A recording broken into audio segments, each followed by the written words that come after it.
चलिए हम लोग शुरू करें, स्टार्ट करें आज प्रोजेक्टाइल मोशन, है ना। चलो, प्रोजेक्टाइल मोशन में अभी तक हम लोग जो बात कर रहे थे ना, स्ट्रेट लाइन मोशन, जिसमें पार्टिकल क्या फेंक रहे थे हम लोग, वर्टिकल अपवर्ड फेंक रहे थे ना। उस समय कहा गया था ना, स्ट्रेट लाइन मोशन में यू और ए एक ही डायरेक्शन में होना चाहिए। यदि हम एयर रेजिस्टेंस फोर्स और बायनेंसी फोर्स को नेग्लेक्ट कर दें तो पार्टिकल पर केवल कौन सा फोर्स काम कर रहा है, mg।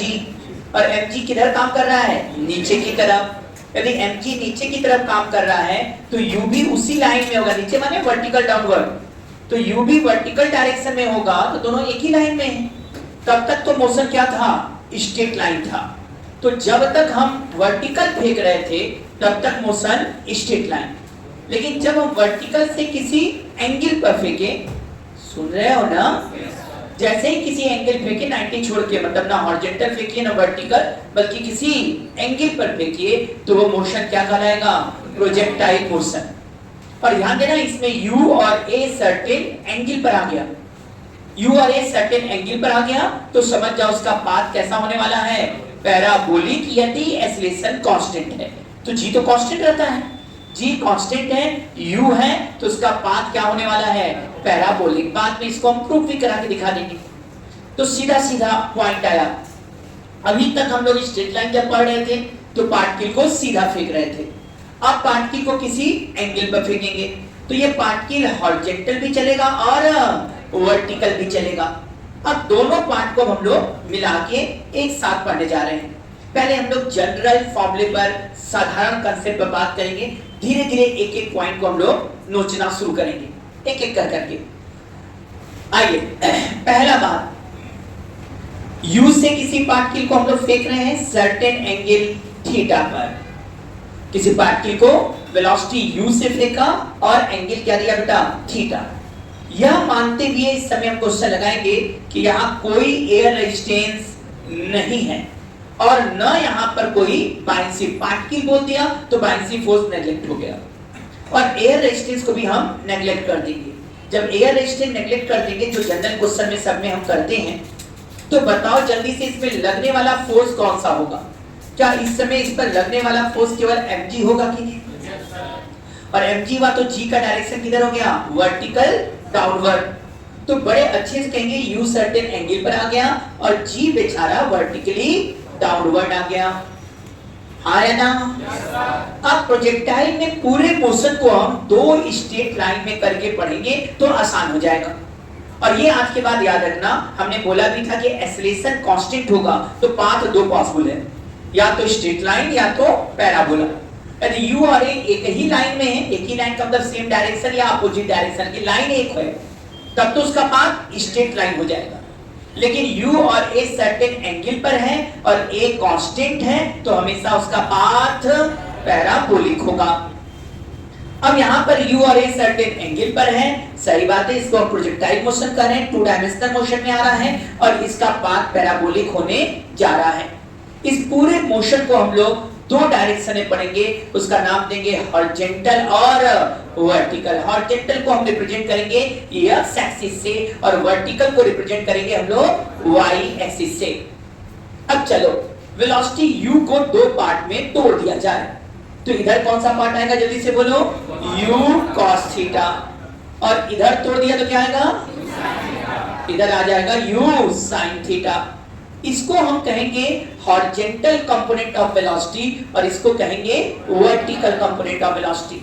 क्योंकि एक्सेलरेशन कांस्टेंट है तो वह सब जो कांस्टेंट एक्सेलरेशन स्ट्रेट लाइन में हम लोग लगा रहे थे, वह सब फार्मूला जिंदा हो गए। कौन कौन सा formula, v = u + at, s = ut + half at square, v square = लेकिन ये तीनों फॉर्मूले तभी लगेंगे जब u और a एक ही लाइन में है। यदि हम उस पर वेक्टर नहीं लगा रहे हैं तो u और a एक ही लाइन में होने चाहिए। हम लोग पूरे मोशन को दो डायरेक्शन में पढ़ रहे हैं, तो सर सबसे पहला जो हमें इंफॉर्मेशन मिला कि x डायरेक्शन में कोई एक्सेलरेशन, जब तक कि एयर रेजिस्टेंस फोर्स को कंसीडर नहीं करते हैं, क्योंकि याद होगा एयर रेजिस्टेंस फोर्स हमेशा वेलोसिटी के डायरेक्शन के अपोजिट लगता है, यदि वेलोसिटी के डायरेक्शन के अपोजिट लगेगा एयर रेजिस्टेंस, तो जरूर एयर रेजिस्टेंस का एक कंपोनेंट होगा जो हॉरिजॉन्टल आ जाएगा, लेकिन उसका वैल्यू बहुत कम होता है। तो साधारण क्वेश्चन में जब तक एयर रेजिस्टेंस का जिक्र नहीं किया, हम एयर रेजिस्टेंस नहीं लगाएंगे। एयर रेजिस्टेंस भी नहीं ले रहे हैं और बायंसी फोर्स, दो फोर्स को नेग्लेक्ट कर दें तो इस पर केवल जी काम कर रहा है, और जी केवल वर्टिकल डायरेक्शन में है। यहाँ वर्टिकल डायरेक्शन को वाई एक्सिस पर रिप्रेजेंट कर रहे हैं, तो कहेंगे केवल वाई एक्सिस में हमारा एक्सीलरेशन है, एक्स एक्सिस में नहीं। और तुम भी समझ रहे हो, जी इधर होगा और ये एक्स से 90 डिग्री एंगल बना रहा है, तो जी का इधर कंपोनेंट जी cos 90 और cos 90 0, इसका मतलब एक्स डायरेक्शन में कोई एक्सीलरेशन। अब हम पूरे मोशन को दो पार्ट में लेकर जा रहे हैं, हॉरिजॉन्टल और वर्टिकल। ax इक्वल टू क्या हो गया बेटा 0, लेकिन ay का वैल्यू बेटा प्लस माइनस जी हो सकता है। आप कहोगे सर प्लस माइनस जी क्यों? क्योंकि अभी हम जमीन से फेंक रहे हैं तो निश्चित तौर से जी नीचे की तरफ हमेशा ही रहेगा ना, जी कभी ऊपर भी हो जाएगा। तो ये डिपेंड करेगा यूआई क्या ले रहे हैं। यदि यूआई मेरा ऊपर है तो हम जी हमेशा माइनस में ले लेंगे, ठीक है। कभी कभी ऐसा भी होगा भाई, अपोजिट डायरेक्शन हो गया ना, यूआई ऊपर है जी नीचे, समझ में आ रहा है क्या? दूसरा बात, यदि हम लोग बात करेंगे ऊपर जाके नीचे फेंकेंगे तो यूआई भी नीचे हो जाएगा, वर्टिकल भी नीचे और जी भी नीचे, उस समय दोनों का डायरेक्शन क्या ले लेंगे सेम। कुछ लोग ऐसा कहते थे भाई जी तो हमेशा नीचे है तो अब ay माइनस जी हमेशा लेंगे, तो ले सकते हैं, कोई दिक्कत नहीं है, क्योंकि जी का डायरेक्शन हमेशा वर्टिकली डाउनवर्डेबल की। अच्छा ये होगा कि हम केवल उसका डायरेक्शन रिप्रेजेंट करें, इसको हटा ही दो, बल्कि ऐसे दिखा दो कि जी किधर काम कर रहा है, वर्टिकल डाउनवर्ड। अच्छा अब हॉरिजॉन्टल डायरेक्शन में भी हम लोग फॉर्मूला लगाएं तो क्या फॉर्मूला लगेगा बेटा, vx equal to ux plus axt, यही ना होता है बेटा। ax क्या हॉरिजॉन्टल डायरेक्शन में 0, इसका मतलब है ax 0 करते ही क्या यह मतलब नहीं हो गया कि vx ux के बराबर होगा? इसका मतलब पूरे प्रोजेक्टाइल मोशन अंडर ग्रेविटी में हॉरिजॉन्टल वेलोसिटी हर पॉइंट पर सेम होने जा रहा है। मतलब जो हॉरिजॉन्टल वेलोसिटी यहां होगा, यदि ये प्रोजेक्टाइल मोशन है तो इसका पाथ कुछ ऐसे होने जा रहा है बेटा, और जो हॉरिजॉन्टल वेलोसिटी यहां होगा वही यहां होगा, वही यहां होगा, वही यहां होगा, हर जगह हॉरिजॉन्टल वेलोसिटी। कौन सी वेलोसिटी सेम होगा पूरे प्रोजेक्टाइल मोशन में? कंफर्म है? पूरे प्रोजेक्टाइल मोशन में हॉरिजॉन्टल वेलोसिटी सेम है। क्यों सेम है? क्योंकि हॉरिजॉन्टल डायरेक्शन में कोई एक्सीलरेशन है ही नहीं। सर जब एक्सीलरेशन ही नहीं तो वहां वेलोसिटी चेंज कैसे होगा? इसका मतलब जो एक जगह हॉरिजॉन्टल वेलोसिटी होगा वही हर जगह होगा। अच्छा यहां से एक बात और समझ में आया, यदि किसी क्वेश्चन में ऐसे कर दे कि हम u को फेंक रहे, u वेलोसिटी से थीटा एंगल पर फेंके, और मान लो किसी स्टैंड पर उसकी स्पीड v है और ये एंगल अल्फा है, तब हंसते हंसते बोल सकते हो सर इस समय हॉरिजॉन्टल वेलोसिटी सेम कंपोनेंट तोड़ने आता है ना सब लोग को, जिधर थीटा है उधर कौन सा कंपोनेंट होगा? तो यहाँ क्या लिखाएगा u cos थीटा, और इधर क्या लिखा जाएगा बेटा v cos अल्फा।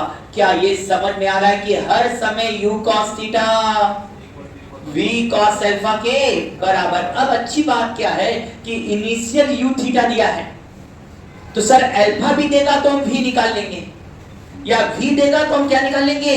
अल्फा निकाल लेंगे। क्या भाषा समझ में आया है?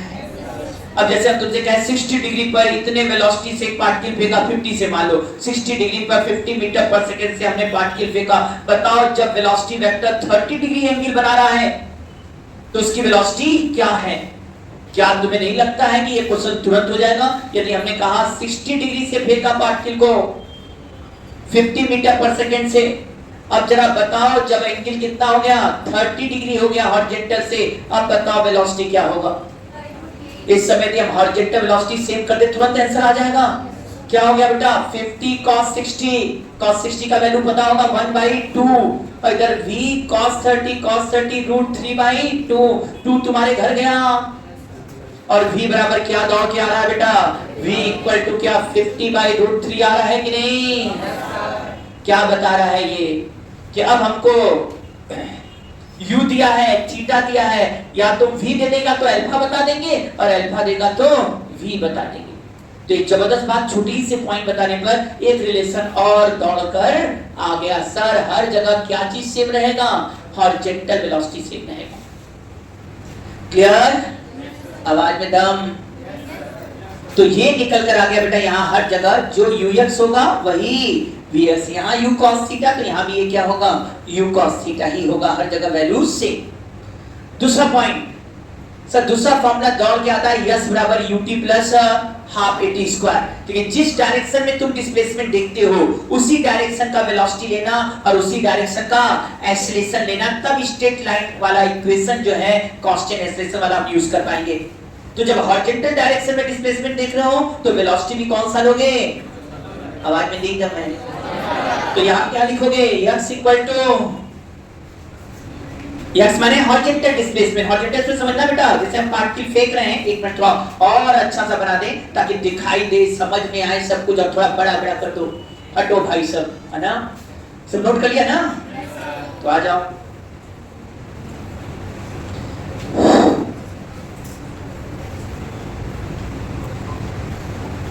ये u से फेंका, थीटा एंगल पर फेंका, बेचारा ऐसे जा रहा है। हम लोग बात कहां कर रहे हैं, मान लो इस जगह बात कर रहे हैं। निसंदेह यहाँ कंपोनेंट तोड़ा, ये क्या हो गया बेटा u cos थीटा, और इधर कंपोनेंट तोड़ा तो क्या आ गया u sin थीटा। x मान रहे हैं हम t समय में जो डिस्प्लेसमेंट है, मान लो यहाँ से यहाँ तक गया तो इसको हम क्या कर रहे हैं x मींस हॉरिजॉन्टल डिस्प्लेसमेंट। अब हॉरिजॉन्टल डायरेक्शन में तुम डिस्प्लेसमेंट देख रहे हो तो x इक्वल टू क्या लिख दो ux into t। नहीं सकते यस भाई ut plus half at square लिखना था, लेकिन ax क्या हो गया 0 हो गया, इसलिए अब हम यहाँ फॉर्मूले में क्या लिख रहे हैं x equal to ux into t। मतलब हमको t समय पर हॉरिजॉन्टल डिस्टेंस निकालना होगा, तो हॉरिजॉन्टल डिस्टेंस निकालने के लिए हम हमेशा यूज करेंगे हॉरिजॉन्टल वेलोसिटी इनटू टाइम। तो हम x हमेशा निकाल लेंगे हॉरिजॉन्टल वेलोसिटी इनटू टाइम। तीसरा वाला इक्वेशन v स्क्वायर बराबर u स्क्वायर प्लस 2s रखे तो ax 0 है हॉरिजॉन्टल में, तो हॉरिजॉन्टल वेलोसिटी सेम रहेगा, यही रिलेशन आएगा। इसका मतलब हॉरिजॉन्टल में दो रिलेशन तुम्हारे पास है। पहला बात ये कि हॉरिजॉन्टल वेलोसिटी पूरे मोशन में सेम होगा यदि हम एयर रेजिस्टिव फोर्स नेगलेक्ट कर दिए, और दूसरा बात है कहीं भी हमको हॉरिजॉन्टल डिस्टेंस निकालना होगा तो हम डायरेक्ट फॉर्मूला लगाएंगे horizontal velocity into time. x बराबर ux into t कर दो, हॉरिजॉन्टल डिस्टेंस निकल कर आ जाएगा। क्या क्लियर है यहां तक? अब लड़ाई होता है वर्टिकल डायरेक्शन में। सर यहां का तो vx आपने कहा हमने निकाल लिया, ये vx हो गया, लेकिन सर t समय में vy क्या होगा? चलो हम लोग अभी ये मान के चल रहे जमीन से फेंक रहे हैं और ये जमीन पर ही आ रहा है, मतलब ग्राउंड टू ग्राउंड प्रोजेक्शन पर कर रहे हैं। ग्राउंड से फेंका और ग्राउंड पर आ रहा है, या जिस हॉरिजॉन्टल प्लेन से फेंका उसी हॉरिजॉन्टल प्लेन पर आ रहा है। पहले बेसिक पर वर्क कर लिया जाए, एक चीज नोट लिया जाए। तो साधारण चीज हम चाहते हैं सब बच्चों का रटा ना हो, एकदम भराटा रहे, उसको सोचने में समय न लगे। जो साधारण क्वेश्चंस हैं वो हम कितने कम समय में लगा पाए, जितना फास्ट लगा पाएंगे उतना अच्छे क्वेश्चनों पर अटैक कर पाएंगे और छोटी छोटी पॉइंट को ध्यान दे पाएंगे। अब पढ़ाई पर आराम से। अब हमें वर्टिकल डायरेक्शन में बात करना है, तो चलो वर्टिकल में तो सर ui है, तो सर g भी नीचे है, तो वर्टिकल में तो g काम करेगा। यदि हम ग्राउंड से फेंककर ग्राउंड पर ही पहुंचाने वाली बातें कर रहे हैं तो निसंदेह इस केस में हमें फॉर्मूला बनाते समय vy इक्वल टू जिस डायरेक्शन में वेलोसिटी लेना है फाइनल, उसी डायरेक्शन का इनिशियल वेलोसिटी और उसी डायरेक्शन का एक्सीलरेशन लेना होगा। क्या यहाँ ui ऊपर है और g नीचे? क्या vy बराबर हमारे सब स्टूडेंट लिख पाएंगे कि नहीं ui माइनस gt? हाँ या ना? vy equal to ui minus gt। ये क्लियर हो रहा है सबको ना? वर्टिकल डायरेक्शन में दी हमको वेलोसिटी। अब क्यों हम इसके पीछे पड़े हैं? तो किसी भी जगह वेलोसिटी हमसे पूछेगा तो हम दो वेलोसिटी निकालेंगे, पहले हॉरिजॉन्टल और फिर हॉरिजॉन्टल जो यहां होगा वो यहां कर वर्टिकल में निकालना पड़ेगा। और निसंदेह यदि हमें vx पता चल जाए और vy पता चल जाए तो हंसते हंसते लिख सकते हो v equal to under root vx square plus vy square. बोलिए या v, इसका मतलब हमें कहीं भी वेलोसिटी पूछेगा और टाइम दिया होगा तो समझ जाओ क्या खोजेंगे vx और vy। vx मिल गया, vy मिल गया, वेलोसिटी निकल कर आ गया। हाँ या ना? अच्छा अब एक जगह और आ रहा सर, यहाँ टी दिया था तो वी वाई आ गया। मान लो किसी जगह वाई, वाई हम कहते हैं वर्टिकल डिस्प्लेसमेंट, ये वाला वाई है, वाई है, वाई है, वाई है, वाई वर्टिकल डिस्प्लेसमेंट है जरूर, लेकिन जब ग्राउंड से फेंक कर ग्राउंड पर आने वाला कहानी होगा तो यही वाई क्या हाइट का काम करेगा कि नहीं? वाई वर्टिकल डायरेक्शन में डिस्प्लेसमेंट है, लेकिन ग्राउंड से फेंक कर ग्राउंड पर आ रहा होगा तो यही वाई किसका काम करने लगेगा? हाइट का काम करने लगेगा, जो कि है तो वर्टिकल डिस्प्लेसमेंट। इनिशियल से फाइनल में वर्टिकल देखेंगे तो यही आए। इसका मतलब यदि ग्राउंड टू ग्राउंड प्रोजेक्शन हो रहा है, यदि ग्राउंड टू ग्राउंड प्रोजेक्शन हो रहा है, ग्राउंड से फेंका ग्राउंड पर ही आ रहा है किसी एंगल पर, तो समझ जाओ उस समय जो y है वही क्या है? उसका हाइट है। तो मान लीजिए किसी क्वेश्चन में हाइट देगा तो भी vy निकल सकता है, हाँ भाई निकल सकता है, क्योंकि अब आप तीसरे इक्वेशन पर आ जाएंगे। मैंने कहा था vy निकालने के, v निकालने के स्ट्रेट लाइन में दो तरीके थे, या तो सर टाइम दीजिए या तो डिस्प्लेसमेंट दीजिए। एक तो v बराबर u प्लस at वाला था, एक v स्क्वायर बराबर u स्क्वायर प्लस 2as। यहाँ भी यदि हमें vy, क्योंकि हॉरिजॉन्टल तो हर जगह सेम, लड़ाई हर जगह किस पर लड़नी है? वर्टिकल पर। तो टाइम देगा तो vy बराबर ui माइनस gt मारेंगे, और यदि दे दिया हाइट दे दिया तो हम यह मानना पसंद करेंगे कि vy square equal to uy square minus, minus इसलिए लगा रहे हैं क्योंकि ui ऊपर है और g ui square minus 2gy, वो भी ग्राउंड टू ग्राउंड प्रोजेक्शन होगा, तो ये y क्या नाम क्या होगा? हाइट हो जाएगा। यही वर्टिकल डिस्प्लेसमेंट को हम हाइट कह देंगे। क्या पहले दो इक्वेशन क्लियर? तीसरी की बात, सर y कैसे निकलेगा? y क्या है? Vertical displacement. Sir vertical displacement में यदि टाइम दिया है तो y निकालना आसान है, और तीसरा वाला फॉर्मूला जो डिस्प्लेसमेंट का था ut प्लस, बस अंतर यह है कि वर्टिकल डायरेक्शन में डिस्प्लेसमेंट चाहिए तो इनिशियल वेलोसिटी भी वर्टिकल और एक्सेलरेशन भी वर्टिकल। तो y बराबर हम क्या लिखना पसंद करेंगे? uit माइनस हाफ gt स्क्वायर। आज पहले पूरा भूमिका बनाने की कोशिश करेंगे, उसके बाद धीरे धीरे खेलना शुरू करेंगे। पहले इतना हुआ कि नहीं सबका? तो बड़े अच्छे से y बराबर uit माइनस हाफ gt स्क्वायर, मतलब अब खेल क्लियर। सर हॉरिजॉन्टल डायरेक्शन में दो इक्वेशन, हॉरिजॉन्टल में कोई एक्सप्रेशन न होने का मतलब है हॉरिजॉन्टल डायरेक्शन में हर जगह वेलोसिटी सेम है, जबकि वर्टिकल डायरेक्शन में दो लोग रोल प्ले कर रहे हैं। वर्टिकल में g का काम होगा, तो हॉरिजॉन्टल के लिए हम दो फॉर्मूला रट गए, हॉरिजॉन्टल वेलोसिटी हर जगह सेम होता है और हॉरिजॉन्टल डिस्प्लेसमेंट निकालना है तो हॉरिजॉन्टल वेलोसिटी इनटू टाइम करेंगे। जबकि वर्टिकल में मेरे पास तीन फॉर्मूले हैं, vy equal to ui minus gt, vy square equal to ui square minus 2gy, सुन रहे हो? y बराबर uit माइनस हाफ gt स्क्वायर। अच्छा x और y दोनों मिल गया, और डिस्प्लेसमेंट किसी जगह पूछ दे तो डिस्प्लेसमेंट हमेशा क्या लगेगा?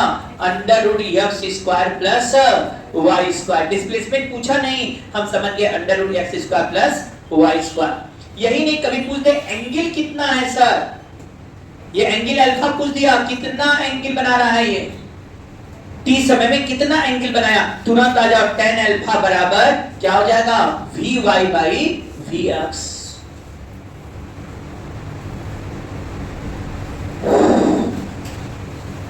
मतलब t समय पे बोल दिया ना, इस समय हम इतने एंगल से फेंके, बताओ t इतने समय के बाद वेलोसिटी वेक्टर हॉरिजॉन्टल से कितना एंगल बना रहा है? हॉरिजॉन्टल से कितना एंगल बनाया सर? vx निकाल लीजिए, vy निकाल लीजिए, और vy बाई vx कर दीजिए, tan अल्फा निकल कर आ गया। मतलब बड़ा अच्छा है इसको और इसका कहानी पूरा जानने के लिए। क्या दिमाग काम कर रहा है? किसी जगह वेलोसिटी पूछेगा तो दो वेलोसिटी देखेंगे, हॉरिजॉन्टल और vx मिल गया, vy आ गया। एंगल पूछेगा तो vy vx चाहिए, डिस्प्लेसमेंट पूछेगा तो सर x और y चाहिए, हाइट पूछेगा तो y चाहिए, हॉरिजॉन्टल डिस्टेंस पूछेगा तो x चाहिए। क्या पहले इतना पॉइंट रटा गया है? आवाज में जानन है? अगला बात है, एक बात बताएं, जब तुम्हें लग गया कि हॉरिजॉन्टल वेलोसिटी तो हर जगह सेम है सर, इतना क्लियर है? सब लोग नोट कर लिए हैं? अब यहाँ बताओ ui ऊपर g नीचे है, क्या जैसे जैसे ये ऊपर जा रहा है कौन सा वेलोसिटी कंपोनेंट घटता जा रहा है? कौन से वर्टिकल बोल ही दी, कौन से वेलोसिटी का कंपोनेंट चेंज होते जा रहा है? Vertical change. लगातार वर्टिकल क्या हो रहा है? क्या हो रहा है? वर्टिकल डिक्रीज कर रहा है। वर्टिकल डिक्रीज करता तो इस मैक्सिमम हाइट पर क्या जीरो हो जाएगा? वेलोसिटी या वर्टिकल वेलोसिटी? मैक्सिमम हाइट पर क्या चीज जीरो होता है? वर्टिकल वेलोसिटी जीरो होता है। अब चलो हम लोग का फोकस इतना उतार लिया कि नहीं सब लोगों ने? अब हम लोग का पूरा फोकस वर्टिकल मतलब मैक्सिमम हाइट पर जा रहा है। चलो यहां पर हम लिखते हैं एट मैक्सिमम हाइट क्या क्या होने जा रहा है मैक्सिमम हाइट पर। सबसे पहला बात सर, मैक्सिमम हाइट पर क्या चीज जीरो हो गया है? आवाज में दम नहीं है। कौन सा वेलोसिटी का कंपोनेंट? क्योंकि जी नीचे काम कर रहा है तो वर्टिकल वेलोसिटी घटता जा रहा है, तो मैक्सिमम हाइट पर पहला बात वर्टिकल वेलोसिटी का कंपोनेंट जीरो है। सर वीवाई जीरो होने का मतलब मैक्सिमम हाइट पर केवल हॉरिजॉन्टल वेलोसिटी है। और सर हॉरिजॉन्टल वेलोसिटी तो हर जगह सेम होता है। क्या मानते हो कि मैक्सिमम हाइट पर जो वेलोसिटी होगा वो केवल u cos थीटा होने वाला है? अब कहीं भी तुमसे पूछा कि मैक्सिमम हाइट पर वेलोसिटी क्या है, तुम समझ जाओ तुरंत। जैसे बोला मैक्सिमम हाइट, समझ जाओ वर्टिकल वेलोसिटी खत्म, वहां वेलोसिटी केवल क्या है? हॉरिजॉन्टल डायरेक्शन में है और उसका वैल्यू कितना होगा? u cos theta. बोलिए आया कि नहीं यहां तक?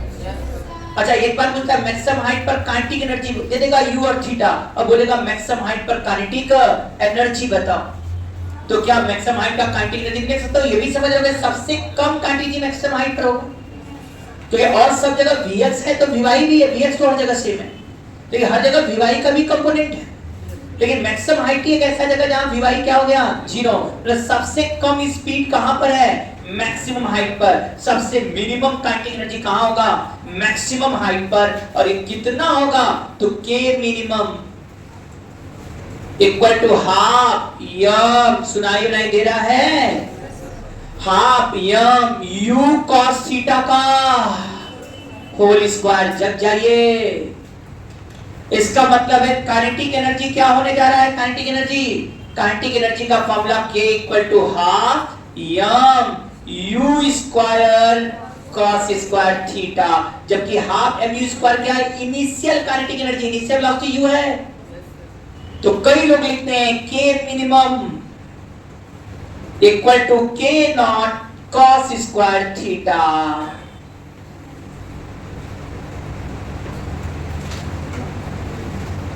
क्या लिख देंगे? k minimum equal to k naught cos square theta. मतलब कोई कहे मिनिमम काइनेटिक एनर्जी कितना है तो लिखा, कभी कभी समय ऐसे ही बोल देता है, यदि पार्टिकल को किसी एंगल पर भेगा, मैक्सिमम हाइट पर kinetic energy initial kinetic energy का 1/4 है, तो बताओ किस एंगल पर फेंका? मैक्सिमम हाइट पर kinetic energy initial kinetic energy का 1/4 है, या लैंग्वेज बोलते हैं जो मिनिमम काइनेटिक एनर्जी है वो initial velocity initial kinetic energy का 1/4 है। समझ रहे हो इनडायरेक्टली क्या कर रहा है? इनडायरेक्टली करा k मिनिमम जो है वो k नॉट बाई 4 है, और ये k नॉट है, ये cos स्क्वायर थीटा ये कट गया बेचारा, cos theta equal two plus minus है तो प्लस लेंगे, हां 1/2, तो थीटा कितना हो गया? एंगुलर प्रोजेक्शन आ गया। कुछ आ रहा है समझ में? अभी धीरे धीरे हम सब चीज सेट कर रहे हैं, कुछ नहीं पढ़ा रहे, धीरे धीरे बात किया है। अभी दो बातें क्लियर होनी चाहिए, हॉरिजॉन्टल में क्या हो रहा है और वर्टिकल में कौन कौन फॉर्मूला लगेगा। दूसरा बात आया मैक्सिमम हाइट पर क्या हो रहा है? मैक्सिमम हाइट पर वर्टिकल वेलोसिटी जीरो, तो सर वहां कौन सा वेलोसिटी काम करेगा? केवल हॉरिजॉन्टल। u से फेंका, थीटा पूछा मैक्सिमम हाइट पर क्या वेलोसिटी है, तो जो यहां हॉरिजॉन्टल आया वही मान रख दो। काइनेटिक एनर्जी सबसे कम कहां होगा? मैक्सिमम हाइट पर। कितना होगा सर? इनिशियल काइनेटिक एनर्जी का cos स्क्वायर थीटा, मतलब k minimum equal to k naught cos square theta. क्या पहले यहां तक सब कुछ समझ में आया है? आवाज ही नहीं है। आइए, जगह इंसान हो ना सब लोग, सब पढ़े लिखे हो ना थोड़ा थोड़ा। अब आइए आगे बढ़ते हैं। चलिए उसी क्वेश्चन को फिर से एक बार समझते हैं अच्छे से। u से फेंका, थीटा एंगल पर फेंका, तुम्ही लोगों ने हमसे बताया मैक्सिमम हाइट पर kinetic energy initial kinetic energy का cos स्क्वायर थीटा हो जाएगा, सबसे मिनिमम काइनेटिक एनर्जी होगा। सर मैक्सिमम हाइट पहुंचेगा कब? तो तुम्ही लोगों ने बताया एट मैक्सिमम हाइट क्या क्या हो रहा है, मैक्सिमम हाइट पर जरा बात बताओ, मैक्सिमम हाइट पर क्या क्या हो रहा है। एक मैक्सिमम हाइट पर वी वाई क्या हो चुका है, 0। मैक्सिमम हाइट पर v किसके बराबर है, u cos theta. Maximum height पर काइनेटिक एनर्जी सबसे मिनिमम है और k मिनिमम का वैल्यू हम लोगों ने निकाल रखा है k naught cos square theta. Sir कितने समय में ये मैक्सिमम हाइट पहुंच जाएगा, कितने समय में ये मैक्सिमम हाइट, अरे v y 0 है ना, तो धीरे धीरे याद रखो u का दो कंपोनेंट तोड़ना सिखाया थे, इधर u cos थीटा तो इधर क्या होगा, तोड़ने उड़ने आता है। अब बताए हमारे सब स्टूडेंट वी वाई बराबर कौन सा फॉर्मूला दिया गया था, you I minus G T. Maximum height पर वेलोसिटी क्या हो गया, आवाज में दम, आवाज में दम है क्या, ये 0 तो ये क्या हो जाएगा you I minus G T. अरे क्या t बराबर यू आई बाई जी हुआ कि नहीं, यही तो पढ़ते थे, u से ऊपर फेंको, बताओ मैक्सिमम हाइट कितने समय पा जाएगा, u बाई जी पर मैक्सिमम हाइट, u बाई जी जाना, u आई बाई जी, यहां भी तो वही बात हो गया, मैक्सिमम हाइट कितने समय पहुंचेगा सर, u आई बाई जी समय में पहुंच जाएगा, तो टाइम कितना आ जाएगा, u आई बाई जी हो जाएगा, मतलब u आई मिल जाए, u आई का मतलब यहां पर कितना बेटा u sin theta by g, theta horizontal से लिया गया इनिशियल प्रोजेक्शन एंगल, तो हम कर सकते हैं u sin theta by g है मैक्सिमम हाइट जाने का समय। अच्छा जाने में u sin थीटा बाई जी तो आने में भी u sin theta by g, मतलब फ्लाइट टाइम कितना हो जाएगा 2u sin थीटा बाई जी। लेकिन ये कब के लिए बताया मैंने फ्लाइट टाइम, जिस हॉरिजॉन्टल प्लेन से फेंका उसी हॉरिजॉन्टल प्लेन में आ जाए, जिधर से फेंका उसी में आ जाए, या तो यहाँ सीधा सीधा ग्राउंड टू ग्राउंड प्रोजेक्शन है तो ग्राउंड से फेंका ग्राउंड पर आ जाए, तो उसका फ्लाइट टाइम क्या हो जाएगा 2u/g। क्या रहेगा बेटा, एक्चुअल में हम रखते तो ऐसे हैं 2u/g, ऐसा इसलिए रखते हैं कि कई लोग u sin थीटा में कंफ्यूज भी हो जाते हैं, तो यहाँ ध्यान देगा थीटा हॉरिजॉन्टल से एंगल है, मान लो कोई कह दे नहीं सर हम थीटा ऐसे दे देंगे, तो समझ आना यहाँ ui की जगह कौन रखा गया, u cos थीटा, जिससे मत घबरा जाना, मैक्सिमम हाइट पर वर्टिकल वेलोसिटी 0, तो vy बराबर ui माइनस gt, तो t बराबर ui बाई g, यहाँ ui का काम कौन कर गया u cos थीटा। तो हम लोग जितना फॉर्मूला बनाने जा रहे हैं सब में थीटा कहां से देंगे, हम लोग के कुछ समय सभी थीटा हॉरिजॉन्टल से होगा।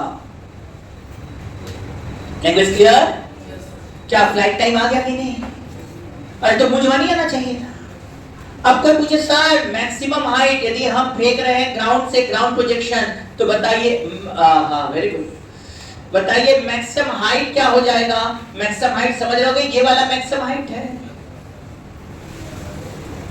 h max। अब बताओ h max कैसे निकलेगा, तुम भी जान रहे हो, क्या जान रहे हो, vy square equal to ui square minus 2gy, कभी जिंदगी पढ़े हो सर, vy 0 हो गया, जिस समय vy 0 हुआ क्या उस समय ui square minus 2g h max हो जाएगा कि नहीं,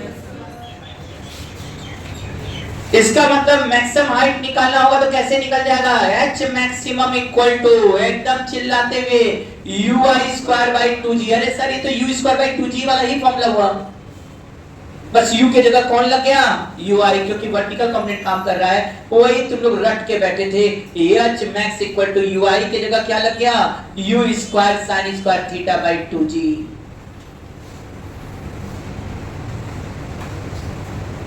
एक एक चीज बेसिक एकदम रटा होना चाहिए, हम लोग याद करते हैं ui स्क्वायर बाई 2g, तो ui यहाँ पर u sin थीटा है, इसलिए मैंने u square sin square theta by 2g कर दिया, फॉर्मूला टाइप का बन गया।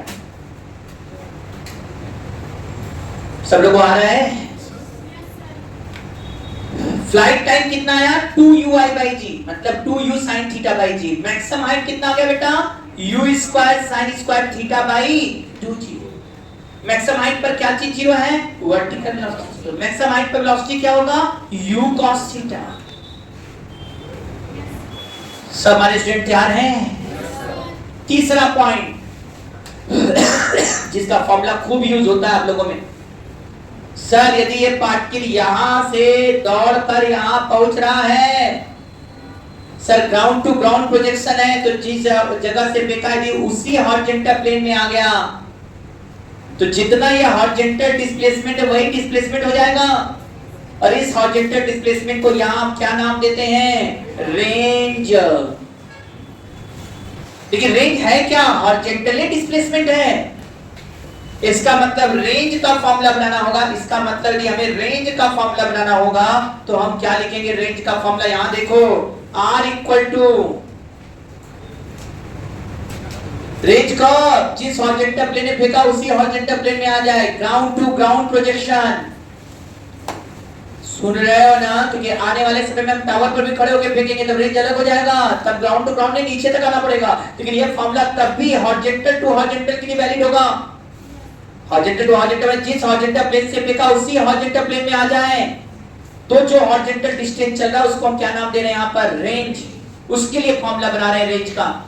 जिस हॉरिजॉन्टल प्लेन से फेंका उसी हॉरिजॉन्टल प्लेन में आ जाए, तो हॉरिजॉन्टल डिस्टेंस इक्वल टू पहले ही पढ़ चुके थे हम लोग, ux into t। यहां t का काम पूरा फ्लाइट टाइम, तो क्या ux into t हुआ कि नहीं बेटा?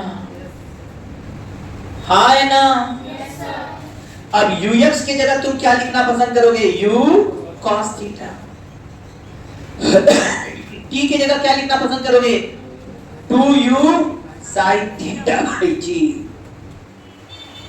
अब लोग हंसते हंसते कहते भाई रेंज लिखना है, रेंज लिखिए, u स्क्वायर आएगा, u स्क्वायर हो जाएगा, और 2 sin theta cos theta, 2 sin theta cos theta sin 2 theta, याद है ना? 2 sin थीटा cos थीटा क्या हो जाएगा? sin 2 theta by g।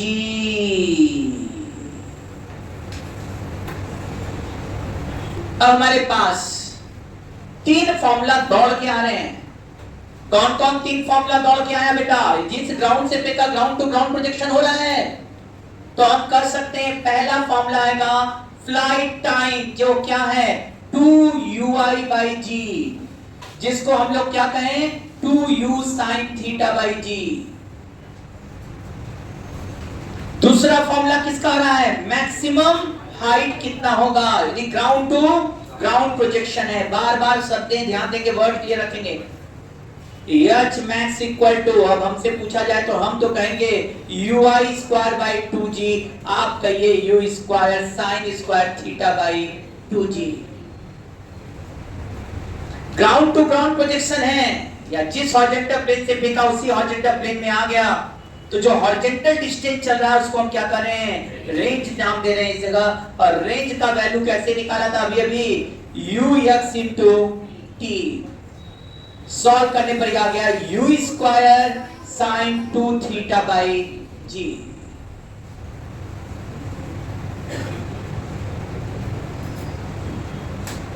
हो गया। अब इसमें दो और पॉइंट्स हैं जिनको हमें बोलना इस समय बहुत जरूरी है। पहला बात यह है कि रेंज के बारे में बात किया, आप कहते भाई हम चाहते किसी चीज को ऐसा फेंके, क्योंकि मेरा ताकत तो फिक्स है। अरे स्पीड का एक लिमिट है, पहले तो स्पीड बढ़ाएंगे, स्पीड का एक लिमिट है, ठीक है, हमारा लिमिट इतना है। अब कोई एक पर्टिकुलर एंगल फेंकेंगे तो सबसे ज्यादा दूर जाकर गिरे, किसी समझ रहे हैं? अच्छा याद है पिछली बार इंडिया को गोल्ड किस में मिला था? Javelin throw. क्या होता है उसमें? एंगल का रोल है कि नहीं भाई? कौन सा खिलाड़ी जीते थे गोल्ड मेडल? हाँ, उसमें ध्यान देना, ये बोलता था बहुत मायने रखता है एंगल पर फेंकना। यदि आप सही एंगल फेंक रहे हैं तो जो ताकत है उसमें सबसे ज्यादा दूर पर जाकर गिरेगा। वो अलग बात की वो एंगल लोगों को प्रैक्टिकली क्रिएट करना पड़ता है, समझ रहे हो ना? तो इसमें भी वही पॉइंट आ गया, किस एंगल पर आप पार्टिकल फेंके, या पार्टिकल की बात हो रही है, किस एंगल पर पार्टिकल फेंके सबसे ज्यादा दूर जाकर गिरे। तो याद है उसके लिए हम लोग क्या चाहेंगे? आर मैक्सिमम हो, यू फिक्स है मेरे पास भाई इतनी ताकत है, तो अब किससे डिसाइड करेगा? थीटा पर ये वैल्यू मैक्सिमम हो जाए, ये मैक्सिमम हो जाए, मतलब साइन 2 थीटा मैक्सिमम, और साइन का मैक्सिमम वैल्यू 1 से ज्यादा हो ही नहीं सकता। तो साइन 2 थीटा इक्वल टू कितना हो गया बेटा? 1। अच्छा क्यों नहीं हो सकता जानते हो ना? Sine theta equal to perpendicular by hypotenuse. क्या कभी ऐसा होगा क्या कि परपेंडिकुलर बड़ा हो जाए हाइपोटेनस से? हाँ, बना के दिखाना। जिससे वन भी ट्रिंगल नहीं बनाता, लेकिन वन कह सकते हैं मैक्सिमम पॉसिबल हो सकता है। इसलिए साइन 2 थीटा बना, जब 1 होगा तो 2 थीटा कितना हो जाएगा? 90 डिग्री। और थीटा क्या आ गया? 45 डिग्री। मतलब मैक्सिमम रेंज चाहते हो तो यदि horizontal ground to ground projection की बात कर रहे हैं हम लोग, ग्राउंड टू ग्राउंड प्रोजेक्शन हम चाहते हैं सबसे दूर जाकर गिरे, तो हम कहेंगे किस पर गिरेगा? जब थीटा 45 डिग्री होगा। थीटा 45 डिग्री मतलब आर का वैल्यू, आर मैक्सिमम कितना हो गया? Sine 2 theta 1। आर मैक्सिमम का value u square by g हो चुका है।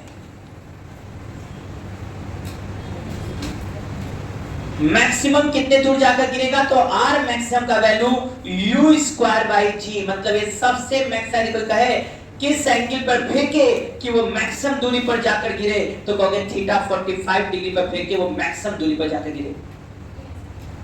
अच्छा, कभी ये बोलते भाई किस एंगल पर फेंके कि मैक्सिमम हाइट पर जाए, तो थीटा 90। सीधा वर्टिकली फेंकिए सबसे ज्यादा दूर जाए। सुन रहे हो ना? इसीलिए पूछा था एक आदमी मैक्सिमम कितना हाइट तक फेंक सकता है, तो जैसे बोलेगा मैक्सिमम कितने हाइट तक फेंक सकता है, तो समझ जाओ भाई मैक्सिमम हाइट बोल दिया। क्या बोल दिया? Maximum height. तो एच मैक्स बराबर क्या होता है? U square sine square theta by 2g। Sir sine theta maximum 90 पर होगा, 1 होगा मैक्सिमम। और एच मैक्स का वैल्यू जो आएगा, मतलब मैक्सिमम हाइट का जो मैक्सिमम होगा, वो तो हर एंगल पर कोई ना कोई मैक्सिमम हाइट आएगा। अरे समझे, वो अलग बात है। और ये बोलना कि मैक्सिमम कितना हाइट तक फेंक सकते हैं, ये अलग बात है। किसी भी एंगल फेंकोगे हर एंगल का मैक्सिमम हाइट है, वो क्लियर बात हो रहा है ना? क्या बोल रहे हैं कि इसमें का मैक्सिमम ये है, लेकिन यहाँ ये बोल रहे हैं कि हम मैक्सिमम कितना फेंक सकते हैं, तो हमें यहाँ थीटा वैल्यूबल करना होगा। और मैक्सिमम कब होगा? ये तो लैंग्वेज में दिक्कत नहीं रहेगा। हर एंगल का एक मैक्सिमम हाइट होगा, क्योंकि हाइट बढ़ते बढ़ते मैक्सिमम होगा। और एक बोले कि हम पार्टिकल को इस यू वेलोसिटी से फेंक सकते हैं, बताओ मैक्सिमम हाइट कितना फेंक सकते हैं? सर मैक्सिमम हाइट फेंकना होगा सीधे ऊपर फेंकिए, और ये फेंकेंगे तो एच मैक्स कितना आ जाएगा? यू स्क्वायर बाई 2g हो जाएगा। और ये पूछे कि हम मैक्सिमम कितने दूरी तक फेंक सकते हैं, तो सर 45 पर फेंकिए, और ये यू स्क्वायर बाई जी। ये यू स्क्वायर बाई जी कितने दूरी तक मैक्सिमम फेंक सकते हैं, और ये यू स्क्वायर बाई 2g क्या है कि एक आदमी मैक्सिमम कितना हाइट फेंक सकता है। कुछ समझ में आ रहा है? कभी-कभी ऐसा भी बोलता है कि जिस समय वो मैक्सिमम दूरी तक फेंक रहा है उस समय मैक्सिमम हाइट क्या है, यह अलग बात है। जिस समय वो मैक्सिमम दूरी तक फेंक रहा है तो उस समय का थीटा 45 है, उस समय का मैक्सिमम हाइट ये वाला मैक्सिमम हाइट नहीं है। उस समय साइन स्क्वायर थीटा की जगह थीटा जगह 45 रखोगे, साइन 45 1/√2 हो जाएगा, और ये हो जाएगा 1/2, और ये आ जाएगा यू स्क्वायर बाई 4g। कब जब थीटा 45 पर फेंकोगे तब जो मैक्सिमम हाइट आएगा। पर ये क्या मैक्सिमम का मैक्सिमम हाइट है?